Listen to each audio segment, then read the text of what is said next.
Hi అండి, అందరికీ నమస్కారం. గవర్నమెంట్ జాబ్ కోసం ఎదురు చూసే వాళ్ళు ఏ ఒక్కరు కూడా ఈ నోటిఫికేషన్ అయితే మిస్ చేసుకోవద్దు. ఆరోగ్య శాఖ విభాగంలో వివిధ ఉద్యోగాల భర్తీ కోసం నోటిఫికేషన్ విడుదలైంది. చాలా మంది గవర్నమెంట్ జాబ్స్ కోసం ఎదురు చూస్తూ ఉంటారు. ఇలాంటి నోటిఫికేషన్స్ ఏంటంటే చాలా తక్కువ మంది అప్లై చేస్తారు. ఎందుకంటే పోస్టులు తక్కువగా ఉన్నప్పటికీ ఇలాంటి నోటిఫికేషన్లలో కాంపిటీషన్ అనేది చాలా తక్కువగా ఉంటాయి. సో ఎవరు మిస్ చేసుకోకుండా అప్లై చేసుకోండి. ఇందులో ఉన్నటువంటి పోస్టులకి ఏంటంటే మనకు డిగ్రీ వాళ్ళకు జాబ్స్ ఉన్నాయి, ఇంటర్మీడియట్ వాళ్ళకు జాబ్స్ ఉన్నాయి. ప్రతి ఒక్కరు కూడా అప్లై చేసుకునే విధంగా ఈ నోటిఫికేషన్ లో జాబ్స్ అయితే రిలీజ్ చేశారు. అంటే lower division clerk, upper division clerk, assistant, ఈ విధంగా ఒక్కొక్కరికి ఒక్కొక్క క్వాలిఫికేషన్ ఉన్న వాళ్ళకు ఒక్కొక్క పోస్టులు అయితే రిలీజ్ చేశారు. ఎలాంటి ఎక్స్పీరియన్స్ కూడా మీకు అవసరం లేదు, డైరెక్ట్ గా మీరు అప్లై చేయడమే. సో దీనికి సంబంధించినటువంటి కంప్లీట్ డీటెయిల్స్ అనేది మనం ఇప్పుడే ఈ వీడియోలో తెలుసుకుందాము. ఇలాగే గవర్నమెంట్ నుంచి వచ్చే అప్డేట్స్ మీరు పొందడానికి ఖచ్చితంగా కింద ఉన్నటువంటి సబ్స్క్రైబ్ బటన్ ని క్లిక్ చేసి సబ్స్క్రైబ్ చేసుకోండి. మీరు సబ్స్క్రైబ్ చేసుకుంటేనే నేను వీడియో చేసిన వెంటనే మీరు అనేది మొబైల్లో నోటిఫికేషన్ ద్వారా పొందొచ్చు. మరి వీడియోలోకి వస్తే చూడండి, నోటిఫికేషన్ లోనే మనకు క్లియర్ గా ఇచ్చారు. ఇక్కడ ఏంటంటే అసిస్టెంట్ ఉద్యోగాలు, అదే విధంగా upper division clerk, lower division clerk, మొత్తం వచ్చేసి 3 రకాల ఉద్యోగాల భర్తీకి నోటిఫికేషన్ మనకు రిలీజ్ అయింది. ఈ అసిస్టెంట్కి వచ్చేసి డిగ్రీ పాస్ అయిన వాళ్ళందరూ కూడా అసిస్టెంట్ ఉద్యోగానికి అప్లై చేసుకోవచ్చు. అన్రిజర్వ్డ్ కేటగిరీలో పోస్టులను ఇచ్చారు కాబట్టి ప్రతి ఒక్క క్యాస్ట్ వాళ్ళు దీనికి ఎలిజిబుల్ అవుతారు. 3 years డిగ్రీ ఎవరైతే కంప్లీట్ చేస్తుంటారో బ్యాచిలర్ డిగ్రీలో మీరు ఏ గ్రూప్ అయినా సరే అప్లై చేసుకోవచ్చు.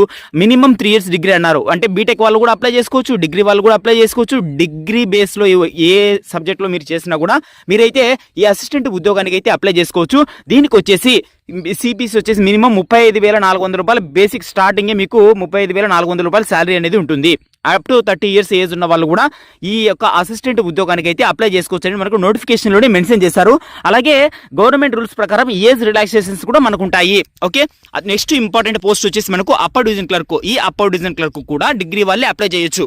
అంటే ఆ పైన ఉన్నటువంటి అసిస్టెంట్ ఉద్యోగానికి డిగ్రీతో పాటు కంప్యూటర్ నాలెడ్జ్ ఉండాలి. దీనికి కొంచెం టైప్ చేసే వాళ్ళు ఈ యొక్క అప్పర్ డివిజన్ క్లర్క్ ఉద్యోగానికి అయితే అప్లై చేసుకోవచ్చు. దీనికి కూడా ఏంటంటే ఓబీసీ వాళ్ళకి 30 సంవత్సరాలు, ఎస్సీ ఎస్టీ వాళ్ళకి వచ్చేసి 32 సంవత్సరాలు, ఈ విధంగా ఏజ్ లిమిట్ అయితే ఇవ్వడం జరిగింది. దీనికి ప్రతి క్యాస్ట్ వాళ్ళు కూడా ఈ అప్పర్ డివిజన్ క్లర్క్ ఉద్యోగానికి కూడా అప్లై చేసుకోవచ్చు. దీనికి వచ్చేసి 25,500 రూపాయల శాలరీ అనేది ఉంటుంది. అలాగే నెక్స్ట్ వచ్చేసి లోయర్ డివిజన్ క్లర్క్, ఇంటర్మీడియట్ పూర్తి చేసినటువంటి ప్రతి ఒక్కరు, మీరు ఇంటర్మీడియట్లో ఏ గ్రూప్ తీసుకున్నా సరే, అదేవిధంగా ఎవరైనా సరే ఈ నోటిఫికేషన్ అయితే అప్లై చేసుకోవచ్చు. ఇవన్నీ గ్రూప్ సి ఉద్యోగాలు. దీనికి వచ్చేసి బేసిక్ పే మీకు 20,000 రూపాయలు బేసిక్ పే ఉంటుంది. అదేవిధంగా అన్ని రకాల అలవెన్సులు కలిపి దాదాపుగా 28,000 రూపాయల వరకు శాలరీ అనేది వస్తుంది. ఇంటర్మీడియట్ పాస్ అవ్వాలి, దాంతోపాటు టైపింగ్ అనేది మీకు వచ్చి ఉండాలి అని నోటిఫికేషన్లోనే మనకు క్లియర్గా మెన్షన్ చేశారు. వీళ్ళకు కూడా వచ్చేసి ఎవరైతే ఎస్సీ ఎస్టీ వీళ్ళు వచ్చేసి అప్ టు 32 years వరకు అప్లై చేసుకోవచ్చు. ఫిజికల్ హ్యాండిక్యాప్డ్ వాళ్ళు కూడా 32 years వరకు కూడా అప్లై చేసుకోవచ్చు. అదేవిధంగా ఓబీసీ వాళ్ళు 30 years వరకు కూడా అప్లై చేసుకోవచ్చు. అన్రిజర్వ్డ్ వాళ్ళు వచ్చేసి దాదాపుగా 27 సంవత్సరాల వరకు కూడా అప్లై చేసుకోవచ్చు. ఏజ్ రిలాక్సేషన్స్ కూడా ఉంటాయి. అదేవిధంగా ఇక్కడ ఇచ్చినటువంటి పోస్టులన్నీ కూడా మీరు అప్లై చేసుకోవడానికి ఏ విధంగా అప్లై చేసుకోవాలని వీళ్ళు వెబ్సైట్ ఇచ్చారు. ఈ వెబ్సైట్ ద్వారా మీరు మాత్రమే అప్లై చేసుకోవాల్సి ఉంటుంది. డైరెక్ట్గా వెబ్సైట్లోనే మీరు అప్లై చేసుకోవచ్చు, మీ మొబైల్లోనే అప్లై చేసుకోవచ్చు. మీరు అప్లై చేసే టైంలో మీకు సంబంధించిన డేట్ ఆఫ్ బర్త్ సర్టిఫికేట్ అనేది కంపల్సరీగా ఉండాలి. దాంతోపాటు ఎడ్యుకేషన్ సర్టిఫికేట్స్ కానీ, అదేవిధంగా ఒకవేళ ఎవరైనా ఎక్స్పీరియన్స్ ఉన్న వాళ్ళు అప్లై చేస్తే అది పెట్టండి అని అంటున్నారు. ఎక్స్పీరియన్స్ లేని వాళ్ళు కూడా అప్లై చేసుకోవచ్చు.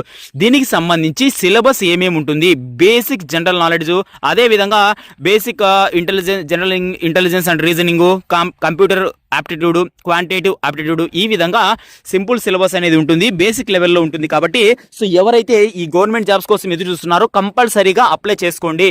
అయితే మీరు అప్లై చేసుకున్న తర్వాత ఏంటంటే కనీసం, అంటే కేటగిరీలో మీరు యూఆర్లో అప్లై చేస్తున్నారు కాబట్టి కనీసం 50% మార్కులు, వాళ్ళు పెట్టిన 100 మార్కులకు గాను 50% మార్కులు మీకు వచ్చినా కూడా మీరు ఎలిజిబిలిటీ స్కిల్ టెస్ట్కి అయితే వెళ్తారు. స్కిల్ టెస్ట్కి వెళ్తే అక్కడ మీరు స్కిల్ టెస్ట్ని బట్టి మీకైతే జాబ్ అయితే రావడం జరుగుతుంది. సో ఒక్కటే మీరు ఈ నోటిఫికేషన్లో ఆలోచించాల్సింది ఏంటంటే ఈ నోటిఫికేషన్కి ఫీజు కొంచెం ఎక్కువగా ఉంది. ఫీజు తక్కువగా ఉన్న పోస్టులకు అప్లై చేయాలనుకున్న వాళ్ళు మాత్రం దీన్ని స్కిప్ చేయండి. ఫీజు ఎక్కువగా ఉండడం వల్ల ఏమవుతుందంటే చాలా మంది అప్లై చేయకుండా ఇలాంటి నోటిఫికేషన్లు అయితే వదిలేస్తూ ఉంటారు. కాబట్టి కొంచెం కాంపిటీషన్ అనేది తక్కువగా ఉంటుంది. Assistant, upper division clerk, lower division clerk 3 ఉద్యోగాలకు కూడా ఎవరైతే అన్రిజర్వ్డ్ ఓసీ, అదేవిధంగా అన్రిజర్వ్డ్ కేటగిరీ కిందకు వస్తారో వాళ్ళు 2,000 పే చేయాలి. ఓబీసీ వాళ్ళు కూడా 2,000 పే చేయాలి. ఈడబ్ల్యూఎస్ వాళ్ళు కూడా 2,000 పే చేయాలి. అదేవిధంగా ఎస్సీ ఎస్టీ మిగతా అన్ని క్యాస్ట్లకు సంబంధించిన ఉమెన్స్ వచ్చేసి 1,600 రూపాయలు ఫీజు అనేది పెట్టారు. కాబట్టి చాలా మంది అప్లై చేయకుండా వదిలేస్తుంటారు. ఫీజుకి ఇబ్బంది లేదనుకునే వాళ్ళు అప్లై చేసి ఖచ్చితంగా దీనికి ఎగ్జామ్కి అయితే అటెండ్ అవ్వండి.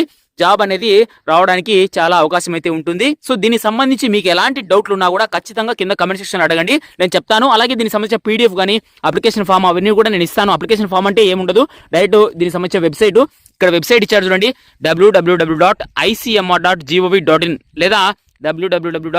rmrc.res.in ఈ వెబ్సైట్ల ద్వారా మాత్రమే మీరు అప్లై చేసుకోవాలి. ఇంకేదైనా డౌట్ ఉంటే నన్ను కమెంట్ సెక్షన్లో అడగండి. Thank you.